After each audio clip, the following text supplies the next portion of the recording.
Good morning. Happy Friday. Meteorologist Dan Amaranti here. Now, as we wrap up this week's pet parasite forecast, let's talk about why it's so important to keep pets safe from heartworm.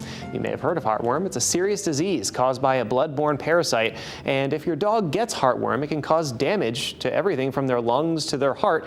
And unfortunately, it can be fatal. It can also affect their health and quality of life long after the parasites are gone. So that being said, let's take a look at the pet parasite forecast map to see the local heartworm trends. Now, across the south, the high infection rates, but here in Connecticut, we have a medium risk for infection with certain counties like Hartford, Tolland, and Windham counties, all in that medium to high range. Even in New London County, it's fairly high compared to historical norms. So be sure to stay informed if you live in those areas and talk to your vet about heartworm preventatives. And of course, have a wonderful and safe weekend. This content was provided by Pet Disease Alerts, a nonprofit organization funded by the Companion Animal Parasite Council. This forecast is sponsored and made possible by Merck Animal Health, the makers of Bravecto flea and tick treatment.